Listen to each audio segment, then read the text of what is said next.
আজ যে গল্পটা পড়ব তার নাম জানা নেই। গল্পটা পেয়েছি ফেসবুক থেকে। লিখেছেন সাব্বির ইমন। মুদি দোকানে ডিম কিনতে গিয়েছি। পাশে এক লোক বাচ্চাটা নিয়ে দোকানে এসেছে। লোকটা সম্ভবত শ্রমিক বা রিক্সা চালক।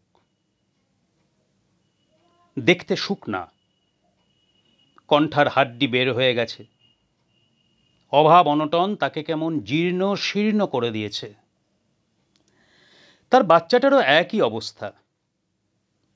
লোকটা 250 গ্রাম তেল আর লবণ কিনতে এসেছে। বাচ্চাটা জুলজুল চোখে লজেন্সের বয়ামের দিকে তাকিয়ে আছে।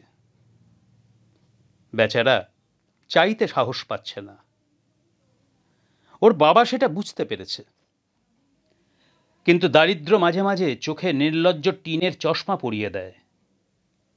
সেই কথিত চশমার আড়ালে ছেলের মায়াভরা মুখটা দেখে ভালোবাসা ভেজা গলায় বাবা বলল, কিছু লইবি?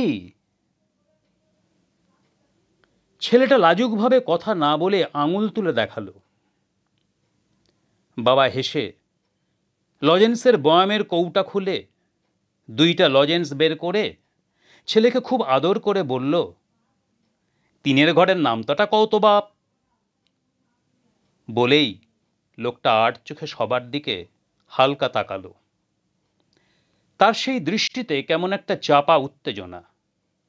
যদি না পারে, সবাই তো তাকিয়ে আছে। ডিমের পুটলি হাতে নিয়ে আমিও তাকিয়ে আছি ছেলেটার দিকে। দোকানদারও সরু চোখে তাকিয়ে আছে। এই পিচ্চি পোলা, নাক দিয়ে শিকনি ঝরছে, সে বলবে তিনের ঘরের নামতা? এই কঙ্কালসার ছেলে তিনে তিনে কত হয় সেটাই তো জানে না। ছেলের হাতে লজেন্স, সে লজেন্স 2টা এহাত ওহাত করছে। বাবার দিকে এক দৃষ্টিতে তাকিয়ে আছে। বাবার চোখের দিকে তাকিয়ে স্পোর্টস কারের গতিতে সে বলতে শুরু করলো, 3 অক্কে 3, 3 দুগুনি 6, 3 তিরিক্কা 9, 3 চাইরা 12। কেমন টেনে টেনে গানের তালে মাথা নেড়ে নেড়ে এসে বলে যাচ্ছে। বাবার চোখে যেন নামতার পাতাটা সেঁটে আছে, ও শুধু দেখে দেখে পড়ে যাচ্ছে। নামতা শেষ হলো 30 কি 40 সেকেন্ডে। শেষ করে সে একটা লজেন্স মুখে পড়ল। মুখ ঝলমল করে বাবাকে বলল, আব্বা, চাইরের নামতাও পারি, কমু? সেই জীর্ণ লোকটা হয়তো প্রতিদিন ঠিকমতো পয়সা পায় না। 5 টাকা বেশি রিক্সা ভাড়া চাইলে 2-4টা গালি খায়, মহাজনের গুঁতো খায়। সেই গাল ভাঙা কুঁজো হয়ে যাওয়া লোকটা প্রতিদিনই হেরে যায় সমাজের কাছে, সংসারের কাছে, পিতৃত্বের কাছে।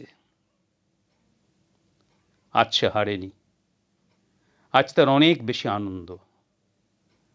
সবার সামনে ছেলে তার মুখ উজ্জ্বল করেছে। এবার সে আর চোখে না, পূর্ণ দৃষ্টিতে আমাদের সবার দিকে তাকালো। তার চোখে গর্বের অশ্রু, আনন্দাশ্রু। যে লোক শুধু পরাজিতই হয় আমাদের চোখে, আসলে সে পরাজিত না। সে আসলে অনেক বড় যোদ্ধা, আমাদের চেয়ে অনেক সাহসী। আমরা তো যুদ্ধের আগে নানান পরিকল্পনা করি, কত ফন্দি ফিকির, কাকে নিচে নামিয়ে কাকে মারিয়ে আমরা উপরে উঠব। কিন্তু এই লোকগুলো কাউকে মারিয়ে উপরে উঠতে চায় না। নিশ্চিত পরাজয় জেনেও প্রাণপণ যুদ্ধ করে যায়। যে সিঁড়ি বেয়ে আমরা তত্তরিয়ে উপরে উঠে যাই, আমরা কি জানি তাদের কাঁধের উপরই সেই সিঁড়ি চাপানো? লোকটা আজ সাহস পেয়েছে। তিনের ঘরের নামতাটা শুধু নামতা নয়, একটা সাহস, একজন বাবার শক্ত একটা কাঁধ, একটা অবলম্বন। তিনের ঘরের নামতাটা এই দরিদ্র লোকটার স্বপ্ন পূরণের উপাখ্যান। লোকটা তার ছেলেকে কোলে তুলে ফেলল। সে কেঁদেই ফেলেছে। এই সময় হুট করে দোকানি ডিপ ফ্রিজ খুলে একটা ললি আইসক্রিম পিচ্চিটার হাতে দিল। সাবাস, জজ ব্যারিস্টার হইয়া দেখাইয়া দিস সবাই রে। ল, আইসক্রিম খা, বেশি খাইস না, গলা ফুইলা গেলে কথা কইবার পারবি না। ছেলেটা খুশি মনে আইসক্রিমটা নিল। বাবা ছেলে চলে গেল। আমি ওদের দিকে তাকিয়ে আছি। দোকানদার আমাকে বলল, আমি তো ভাববারও পারি নাই বান্দরটা কেমনে চাল চালাইয়া নামটা কইয়া দিল। দেখলেন নি কারবারডা? এ কি, দোকানির চোখেও পানি।